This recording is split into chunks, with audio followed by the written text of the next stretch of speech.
What deals can you tell us about, Mr. Buttress? Good morning. Good morning, Nick. So today obviously we're announcing Help for Households, which is the government initiative, obviously to help where we can over the next 6 months around four key pillars, which is summer holidays, back to school, the autumn, and then Christmas retail. And today we're announcing obviously deals with Amazon, with Asda, Sainsburys, and we're really excited about obviously people coming to the site and seeing what's available to them. I've got a couple of notes on this. The Sainsburys is feed your family for a fiver. Can you give us a little more detail on that, Mr. Buttress? Yeah, so there's sort of two pillars to the campaign. One is to amplify some of the good work that British business is already doing, and the second pillar is obviously to try and do some new deals which help. And the Sainsbury's Feed Your Family for a fiver enables a family of four to go into a Sainsbury's and basically pick up their dinner, a healthy meal to cook at home for £5. And so Sainsbury's are actually extending that. So we're very pleased to be working with them and have been a really good supporter of Help for Households as we've developed the initiative over the last 4 weeks. But there are others, including Asda and Morrison's, who are helping kids over the summer holidays with a kid eats free in the case of Morrison's with a pay an adult, or a kid eats for a quid in Asda's cafes with an adult. So it's a really good way to support people at a tough time over the summer holidays when obviously school meals and stuff aren't available. What sort of meal is available for £5, Mr. Buttress? In Sainsbury's, so the Sainsbury's offer is that there's a selection of different meals that are available to us as consumers. So you can choose from the variety of offers that they have around the £5 meal deal, and it's a meal that you prepare obviously then at home. So it's something like you would add into your grocery basket like you would any other part of your shopping. I note there are other companies, Amazon and Vodafone. What sort of help might they be providing?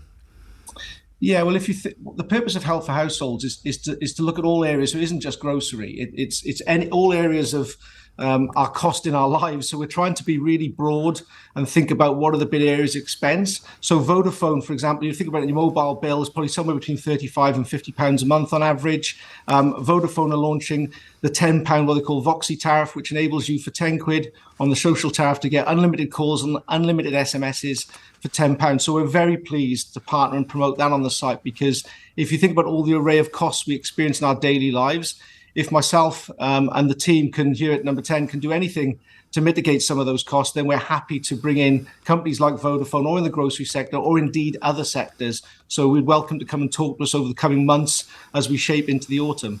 How long do you think the cost of living crisis is going to last?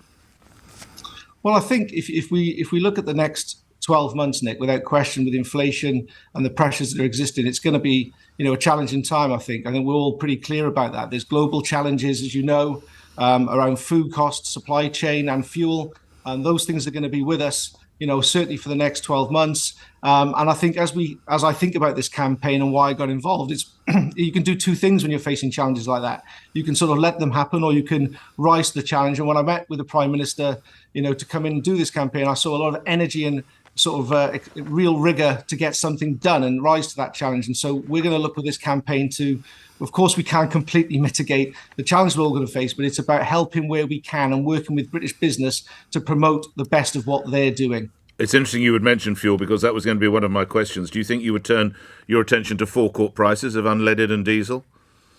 Well, I'm afraid that's not part of my brief, Nick. So I think that's a matter, obviously, for the Chancellor to deal with. I'm focused on working with British business to try and obviously make as many deals practically, if you like, as I can, that when people are interacting with the British retail businesses or their mobile companies or the leisure sector and the sports sector, I'm trying to help to mitigate by working with them to promote deals. But the fuel issue is one, obviously, for the Chancellor. That's not part of my brief. Are there any other deals you can are working on in any other sectors that you could explain or give us a note about? Yeah, I'm excited about a couple of things that we'll announce over the coming 4 to sort of 8 weeks. One is back to school.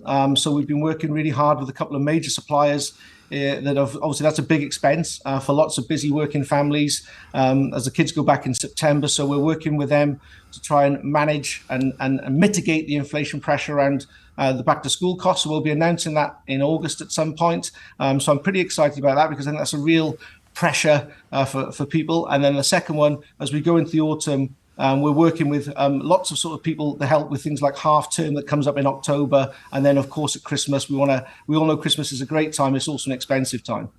Indeed. As you mentioned, you've only just really been in post.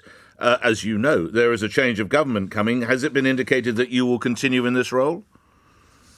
Well, I think, I hope whoever the new Prime Minister is, will have the same sort of excitement and passion for this project, of course, as the current Prime Minister. And I'm sure they will, because as we just discussed, cost of living and the pressures of it, are very real. And help for households, I think, as you can see today, we've already got off to a decent start with lots more good stuff to come. So I'm very sure that the new PM, whoever it is, will be hopefully as passionate. And of course, Rishi Sunak, as you know, when he was Chancellor, obviously supported this scheme and the packages that sit within it. So I'm sure that'll be the case. Anything you think you can do in the back-to-school sector, Mr. Buttress? In about a month's time or so, a lot of parents have to buy shirts or blouses and skirts and trousers and indeed school shoes. Could a package be done there?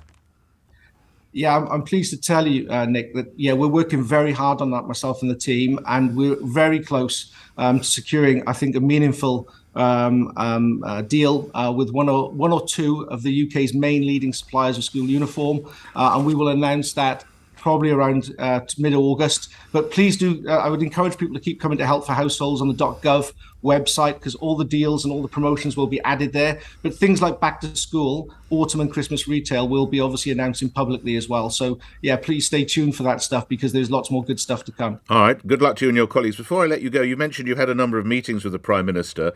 I have to remind you and make my listeners aware, you had fairly strong views about him at the start of the year. You'd never confuse an expensive education with intelligence or integrity. I don't think Boris is particularly blessed with either, you tweeted. Or why is it the worst people often rise to the highest office and stay there? Did those disobliging tweets get mentioned when you met the Prime Minister? Well, of course, I think, Nick, thanks for reminding me. I'm doing my best. No, thank you.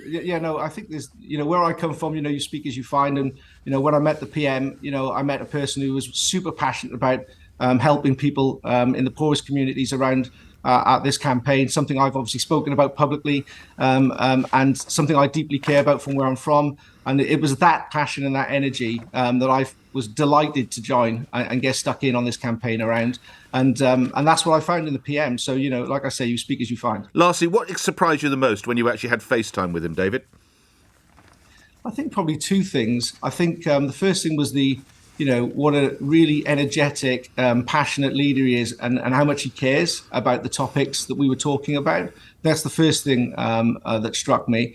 And then the second thing, I think, is the clear vision he had for actually rising to the challenge and doing something. And that really appealed to me, because as an entrepreneur and as a business leader, the fact that you're sort of you're stuck with something and you shouldn't try, nevertheless, how difficult it is to try and do something, really appealed to my sense of, well, let's have a go. I'm always happy to take a risk, no matter how challenging this cost of living crisis is going to be. At least let's have a go. And see what we can do to help. And that's the spirit that I saw, and that's the spirit that I personally felt, and that's why I'm trying to do what I'm trying to do. Well, the best of luck. If you can bring the enterprise you showed with Just Eat to this area, we're all going to benefit, and I'm grateful for your time. Thank you. David Buttress.